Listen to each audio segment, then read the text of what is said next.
नमस्कार, स्वागत है आपका विशेष में और मैं हूं आपके साथ परी शर्मा। विशेष में आज हम बात करेंगे भगवान के घर में चोरी की।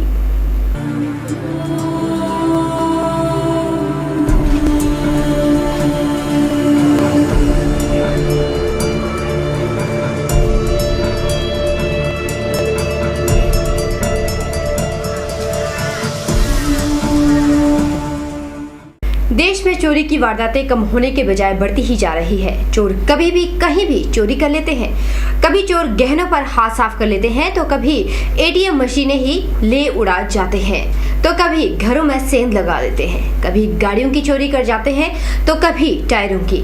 ऐसे में चोर बेखौफ होकर चोरी कर लेता है और हम कुछ भी नहीं कर पाते।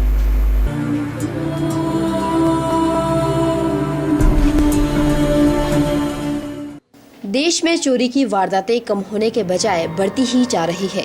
ऐसा कोई भी दिन नहीं होता जिस दिन देश में चोरी की वारदातें ना हो।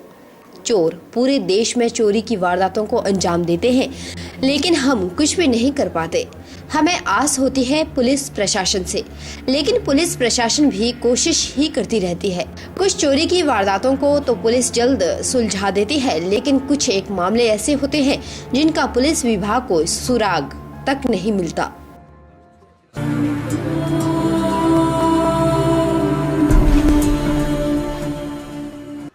देश में इतनी ज्यादा चोरियां होती है जिसका कोई हिसाब भी नहीं लगाया जाता।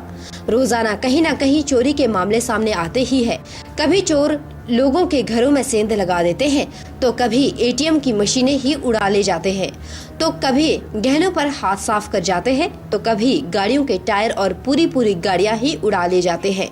ऐसे में पुलिस प्रशासन बखूबी अपना काम तो करता है, लेकिन उनके हाथ में बहुत कम सुराग लगते हैं।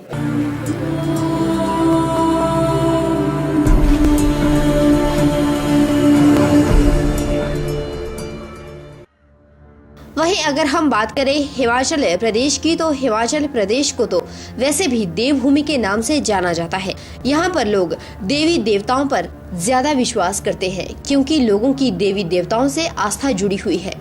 कहीं पर भी कोई घटना घटती है तो यहाँ के लोग अपने देवी देवताओं से ही पूछते हैं, उनके मार्गदर्शन पर ही चलते हैं, क्योंकि देवी देवताओं से लोगों की अथाह आस्था जुड़ी होती है। ब्यूरो रिपोर्ट, के चैनल।